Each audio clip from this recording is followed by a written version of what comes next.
Novamente, estamos aqui reunidos com o propósito de darmos continuidade aos estudos, parábolas e ensinos de Jesus através dessa obra maravilhosa de Caibar Schutter.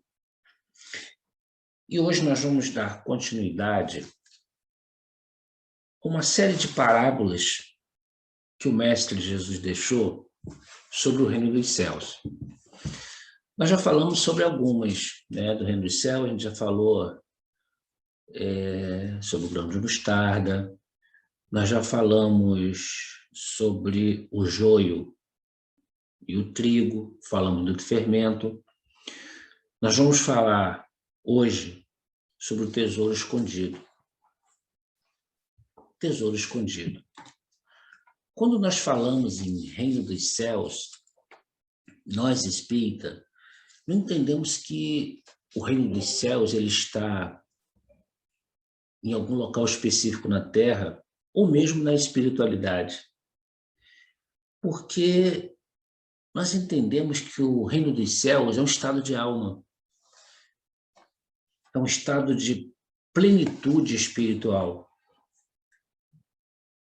Por isso, fica muito difícil para algumas pessoas encontrarem esse reino dos céus, porque procuram onde não está, procuram em bens materiais, procuram em coisas efêmeras. Então, essa parábola de hoje, que nós vamos falar hoje, parábola do tesouro escondido, ela se encontra no capítulo, em Mateus, no capítulo 13, no versículo 4. E está assim: o reino dos céus é semelhante a um tesouro que, oculto no campo, foi achado e escondido por um homem, o qual, movido pelo gozo, foi vender tudo o que possuía e comprou aquele campo. Bom, visto em primeira mão, não estamos falando em certo ou errado, não existe certo ou errado nessa parábola. Mas o que Jesus quis trazer para a gente com essa parábola? O que nós podemos compreender hoje com o que nós vimos, com o que nós vivemos, com a nossa experiência de vida, seja ela ou seja a nossa experiência nesse plano que nós estamos vivendo ou em outros? Caibar vai complementar para que nós possamos entender melhor essa parábola da seguinte maneira: o homem tem resumido a sua tarefa na terra a procurar tesouros, é uma verdade, não é? E achar tesouros, a esconder tesouros, a vender o que possui para comprar campos que tenham tesouros. Assim tem acontecido, assim está acontecendo, diz Caibar. É difícil a gente perceber isso. Se nós fizermos assim um pequeno retrocesso, uma pequena análise da nossa atual existência, como é que a gente vive?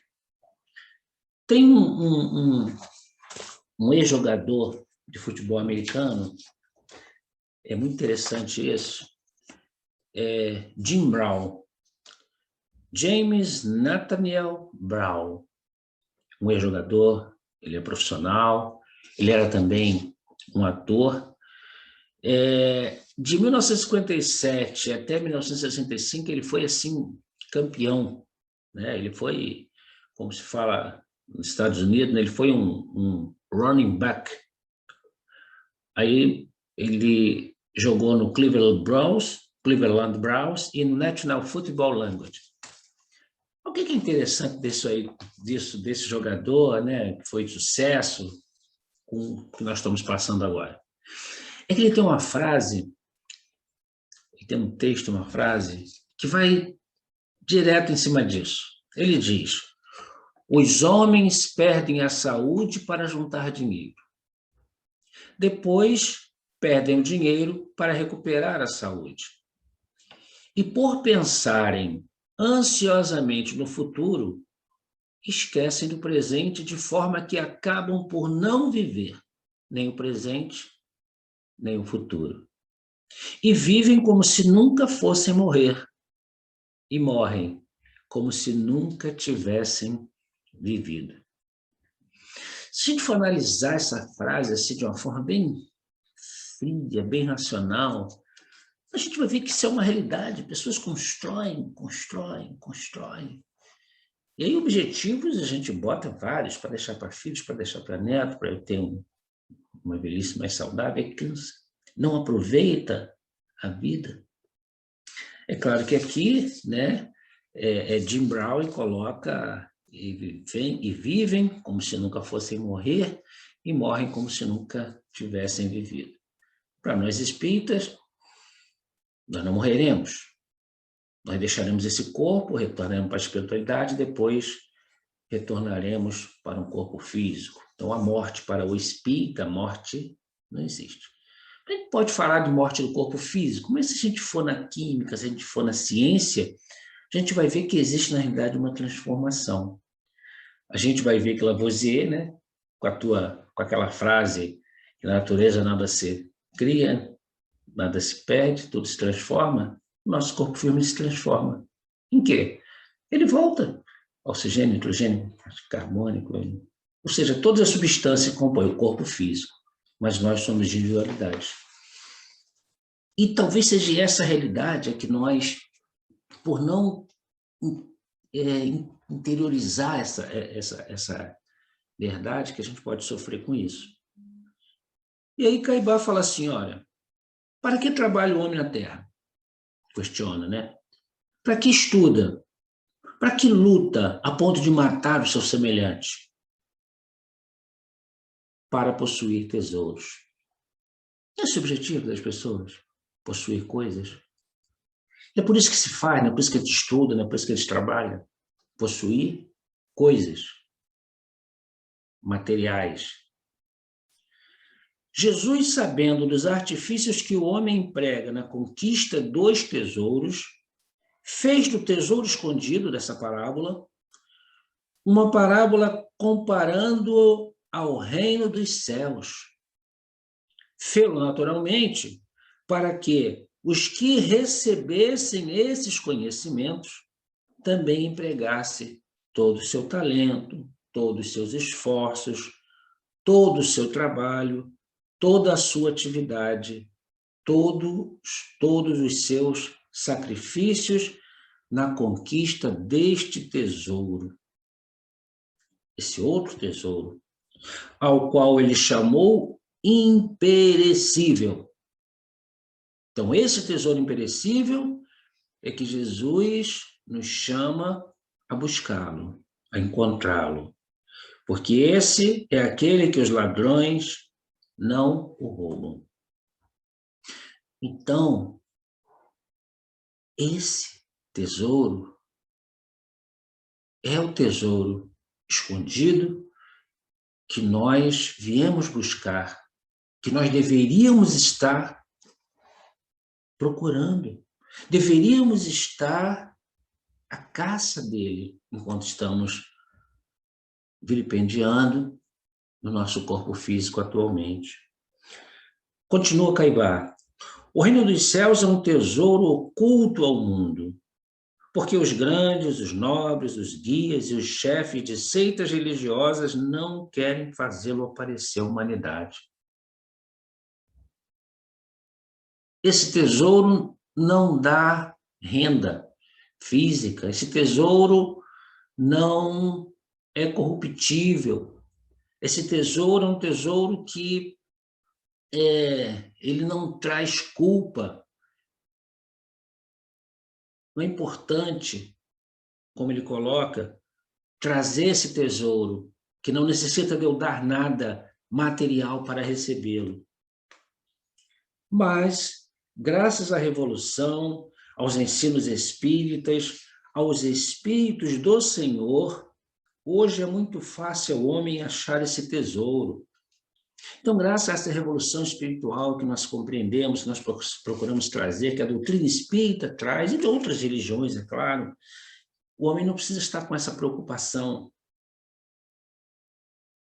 Mais difícil lhe pode ser vender o que tem e comprar o campo, isto é, desembaraçar-se das suas velhas crenças, do egoísmo, do preconceito, do amor aos bens terrestres, para possuir os bens celestes. Muito difícil, né?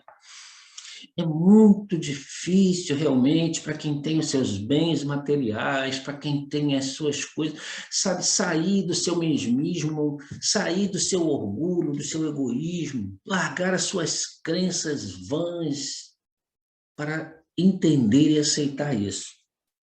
Particularmente, eu acredito até que muitos líderes religiosos já conseguem compreender. Mas como é que seria a situação para um padre, um bispo, um pastor, que tem, assim, várias ovelhas, vamos colocar, simplesmente chegar e mudar a sua postura, a postura daquilo que ele crê, daquilo que aquela fé, aquela congregação prega. Como é que é isso mudar? Como é que é mudar isso? Mudar determinadas atitudes seria mudar a si mesmo. E é o que o Espiritismo prega e solicita, a nossa mudança interior. Então a gente compreende que é muito difícil. E também compreendemos que todos os locais, todas as religiões têm espíritos de diversas categorias. E é claro que ali, naquele local, tem espíritos evoluídos que estão ali para ajudar. Então precisam estar dentro daquele entendimento, dentro daquele conceito. Caibar continua. Materializado como está, o homem prefere sempre os bens aparentes e perecíveis, porque os considera positivos. Os bens reais e imperecíveis, ele os julga abstrato. Fazemos isso o tempo todo. As coisas importantes para a gente são o quê? As festas,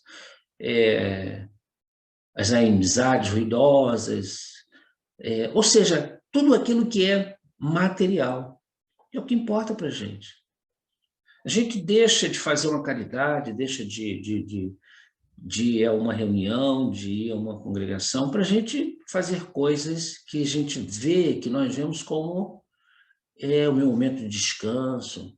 E a gente vai descansando, descansando e deixando as coisas materiais tomarem conta da nossa vida. A parábola do tesouro escondido é significativa e digna de meditação. O homem terreno morre e fica sem seus bens. Ninguém leva, né? O homem espiritual permanece para a vida eterna e o tesouro do céu que ele adquiriu é de sua posse permanente. Quando a gente fala o que eu levo, o que nós espíritos levamos, o que a gente leva na nossa mala quando a gente desencarna? O carro? A casa? Os bens? Enfim, as roupas, joias, dinheiro, contas bancárias? O que a gente leva? O que vai ser cobrado lá? Mesmo aqueles, né, os egípcios que acreditavam, aquele povo que acreditava que tinha que botar a moeda na boca para atravessar o rio, lá, que tinha que enterrar as coisas materiais, quando eles chegaram na espiritualidade, o que eles encontraram? O que serviu aqueles bens? Então nós temos que pensar muito nisso, esse tesouro escondido. E um escondido que eu diria que nós já temos plena capacidade de encontrar, ou se nós já encontramos. Agora, o que nós vamos fazer com esse tesouro? Então, isso é para a gente pensar, mas não só para a gente pensar, para a gente refletir, e depois de refletido, para a gente atuar. Aproveitar esse momento atual que estamos vivendo no sentido de transição planetária, transição de pensamentos, transição de atitude, de aproveitar esses ensinamentos que o Espiritismo traz para a gente e trabalhar, para que no momento em que tivermos que deixar esse corpo físico e retornar para a nossa pátria espiritual, nós possamos chegar lá com a nossa bagagem cheia de boas atitudes e não ficarmos perambulando como, infelizmente, muitos companheiros estão fazendo. Desencarnam e ficam por aí, na sua velha casa, procurando as coisas, procurando usar as coisas, sentir as coisas materiais. É o momento de nos prepararmos para que, nesse ponto, não é fatal, né? Mas esse ponto que vai acontecer, a gente poder, então, estar com a nossa cabeça erguida. Que Deus nos abençoe. Até a próxima semana.